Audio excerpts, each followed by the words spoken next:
Planeswalkers! Tyler and Andrew here bringing you another Commander Countdown.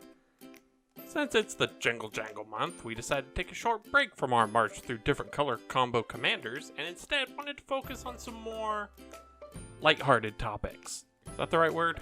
I don't even know. It doesn't matter. That's why today we're looking at our favorite silver bordered cards. Though technically not legal in most formats, the cards from Unglued, Unhinged, and Unstable can still serve some practical and enjoyable purposes in playgroups that allow them. I myself have two commander decks that make use of silver bordered cards to add just a hint of spice to the game. But with that in mind, let's get down to the countdown. Alrighty, let's kick off my list with some good old-fashioned cheating. Because this is my list and you can't stop me.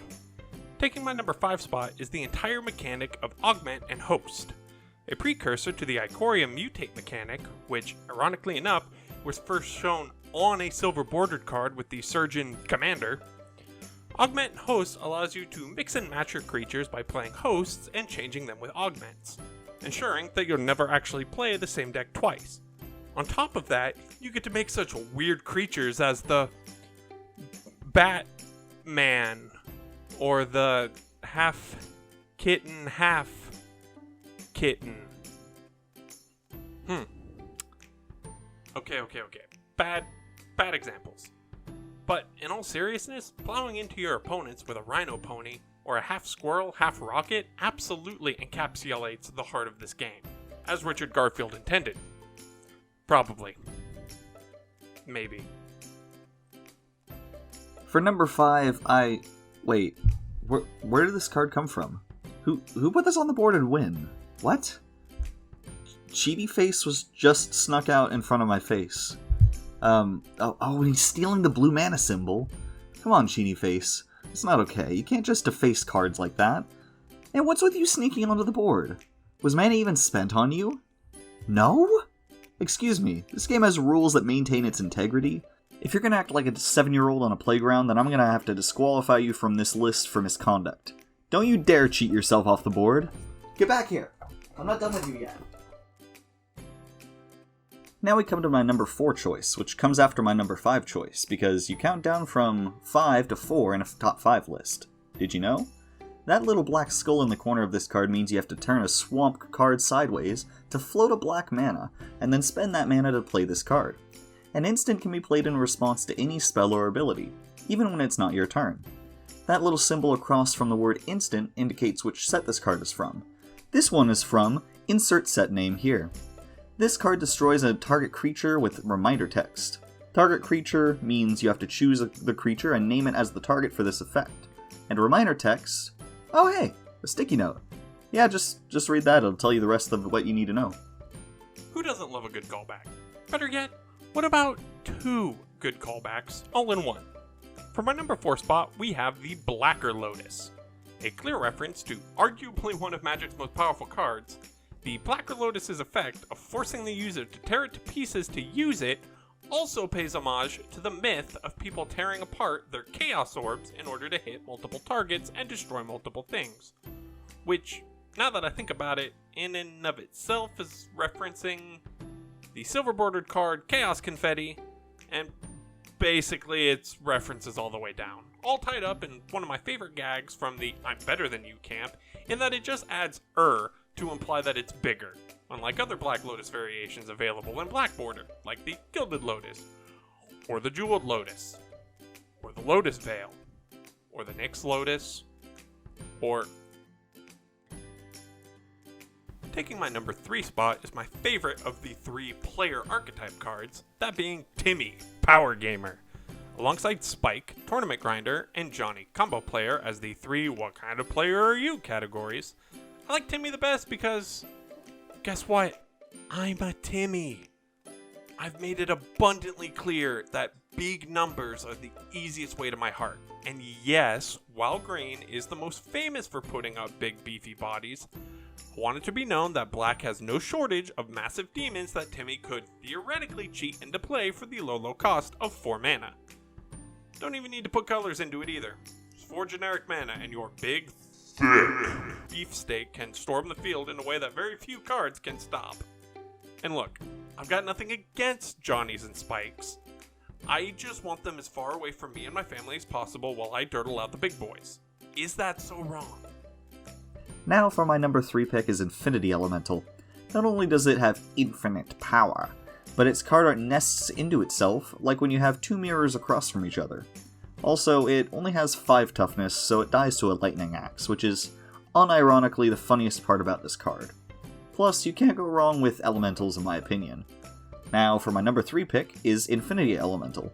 Not only does it have infinite power, but its card art nests into itself like when you have two mirrors across from each other. Also, it only has 5 toughness, so it dies to a lightning axe, which is unironically the funniest part about this card. Plus, you can't go wrong with elementals in my opinion. Now for my number 3 pick is Infinity Elemental. Not only does it have infinite power, but its card art nests into itself like when you have two mirrors across from each other. Also, it only has 5 toughness, so it dies to a lightning axe, which is unironically the funniest part about this card. Plus, you can't go wrong with elementals in my opinion. Now for my number 3 pick is Infinity Elemental. Not only does it have infinite power, but its card art nests into itself. Circadian Night Owl is my number 2 choice, and also a creature that I personally identify with. Always tired, usually more drowsy during the day than at night, and just constantly on the edge of sanity. If I was less cultured, I'd say Circadian is my spirit animal. It grants Night Lifelink, which heals you whenever one of your knights deals damage equal to the damage dealt. He also gets Vigilance during the day, which is funny because owls normally sleep during the day, and gets Flying at night, which actually makes more sense than the other ability since owls are nocturnal.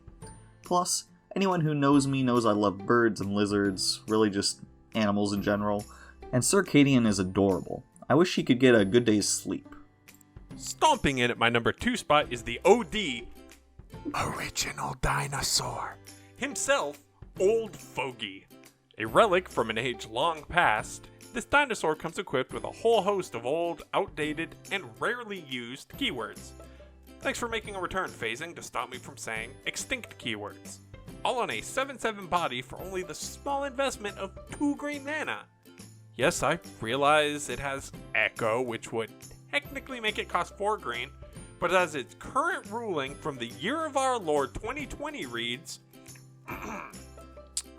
due to changes in how Echo and phasing work since Old Fogey was originally printed, Echo mostly does nothing in this case. This is, as they say, a bit weird.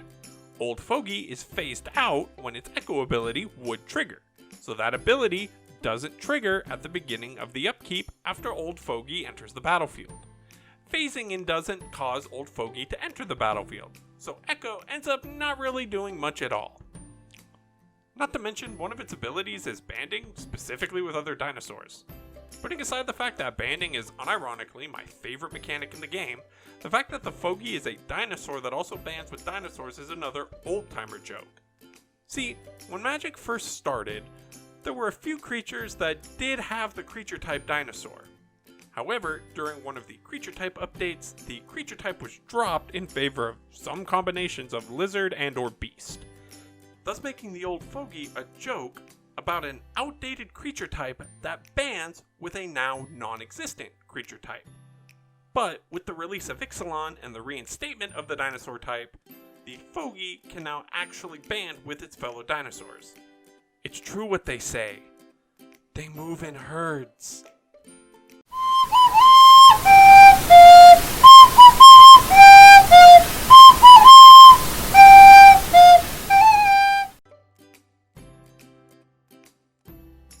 And finally, taking my number 1 spot is about as serious a pick as we can get for silver bordered cards. And that's A. Cornelia, Fashionable Filcher. The thing with A. Cornelia is, I like her more for what she is rather than what she does. Yeah, her ability to stockpile acorn counters in a similar vein to energy counters is neat, and her reliance on cards with squirrels in their art versus just being the squirrel type opens up a really fun avenue of deck building that I've almost never had to encounter otherwise, since there are some cards where past printings have squirrels but current printings don't, so you can't just run that card and instead need the specific printing of that card. But I've wanted a legendary squirrel for a commander ever since I could fully grasp what tribal builds could do. Until her release, my best commander was the Sapling of Kolfonor due to her colors and the flavor of squirrels live in trees. But that's just barely above using changelings in my hierarchy of what's tolerable for a tribal build. Having nearly completed building her in paper with the added benefit of other silver bordered cards, I still wait with bated breath for the day a legitimate squirrel commander is released. Looking at you, Kaldheim. Give me Ratatoskr, you cowards!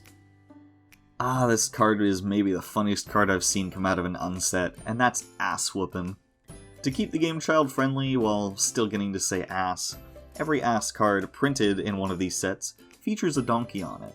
So when someone complains about the word ass being in their card game, Wizards can just point at them and go, but ass mean donkey. Anyways, onto the actual card itself, which lets you destroy any silver-bordered permanent in any game you can see from your seat. In a draft setting, the original setting these sets were built for, this card lets you screw over not just your opponent, but any player in any game in the tournament. Combine that with the name, the card art showing a pair of smoking boots, indicative of a soldier that no doubt had their ass whooped, to the angelic cartoony donkey representing said whooped ass post-mortem. Everything about this card is just... And there we go, Planeswalkers.